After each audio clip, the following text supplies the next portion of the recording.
24-hour economic, sensitization tour. From all that you've heard, from all that you've seen, how would you describe it? Successful? I would say it's even extremely successful. When you look at the numbers and the videos you've seen, it's a testament to the fact that John Mahama is having a growing appeal. He appeals to the people. And to have these numbers on a working day in Kumasi, yes, you may say that numbers do not do anything, but if it was there any other party who had these numbers, they would have also shared it, right? Or even if the numbers had been very little, very small, we would have also talked about it. Exactly. And also, beyond the numbers, one of the things that was beautiful was that his two contenders who were trying to contest him before he got the slot, Kojo Bonsu, the former mayor of the Ashanti region, Dr. Akufo-Addo, who we spoke to, very astute, excelled economist, were all part of the process to also symbolize how the NDC are uniting their front for 2024. So for me, the work was very, very successful. When you look at the numbers, the volumes, and for me, these things, I don't just look at the numbers. When you look at the interview some of them did, you can clearly see that they exude a proper understanding, appreciation of what the policy is about.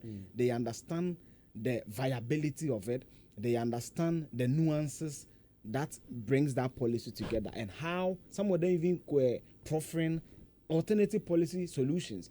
And I was so happy to listen to President Mahama explain it again, because you remember the MPP, for example, ran free SHS for 3 election terms, 2008, 2012, 2016. So sometimes these people need to keep hammering it. So I think that per the numbers we've seen, very impressive. And at every given point where I was tracking it, you can see that the numbers kept growing. When you go into KJT, I can see the things he spoke about. And I always say that, you see, these processes also give such candidate the opportunity to test the pulse of the region.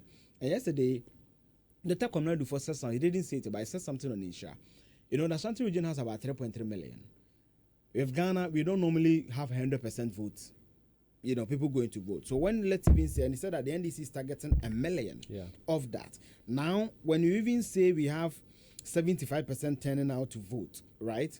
That's about 2.4 million. If the NDC also have 75% of the 1 million they are targeted, which is 750 million, they will win the elections. Why? The last time they got about 600,000. What? 750,000, yes. The last time they had over 600,000, which is more than even the Greater Accra region, right? Look at the election. The difference of about just 530,000. So it tells you that the Ashanti region is the bellwether. And yesterday he played on the emotional keyboards of the people in Ashanti region and mentioned projects that they've done. For example, the Irrigate project is a baby of Akufo, but it was in 2000, the twilight of Akufo administration, when Mahama came, did a lot of funding processes and brought in. The NMSI hospitals were also under Mahama, and he pointed to them that we gave you water. Konongo, we gave you water. We gave you the Sewia hospital. Yes, Sewia Aferi are all part of the Irrigate project. It started in 2015. Exactly. So it started in 2015, Aferi started in 2014. Exactly. So the contract and everything, parliamentary approval was done under Kufuor. But the money, the drawdowns, came during the Mahama regime. And he's saying that the projects are not materialized. Anybody who's listened to Love FM in the last 4 years will give fact. I was nearly beaten there with Erastus.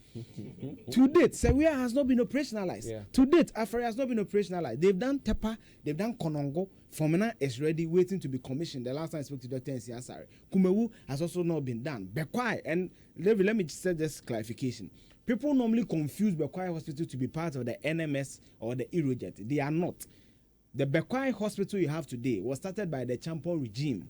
The MPP government in 2018 secured funds to complete it. So it's not a Mahama Mills project or a Akufo project. And he mentioned the KJT market.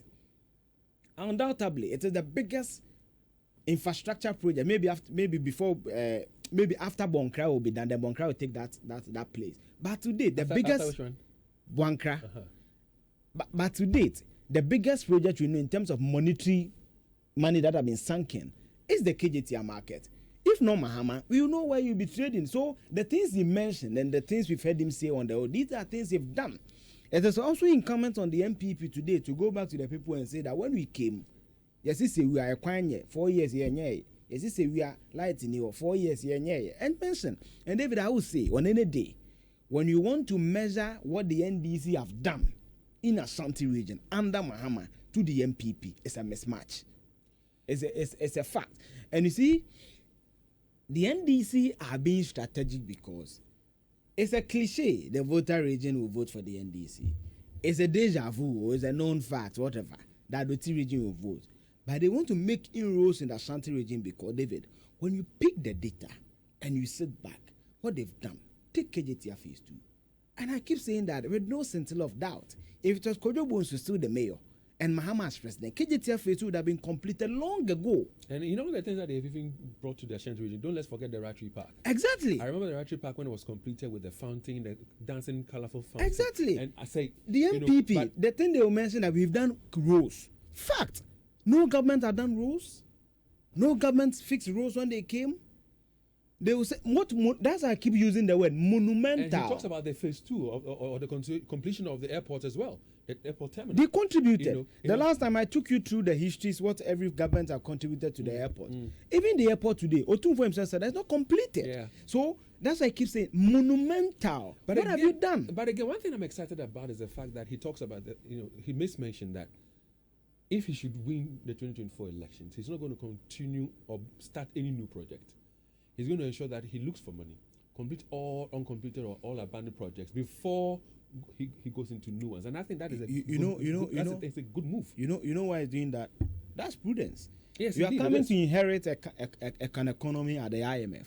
You are coming to inherit an economy where the inflation is over 20. You are coming to inherit an economy where for 3 consecutive budget periods, we are paying more to securitize and service loans and debt than even paying the compensation of government workers. So it will be lack of prudence to tell me, see, David, frankly, if Mahama wins the elections, some of us do not expect him to come and say, I'm going to build this market 200 million. No.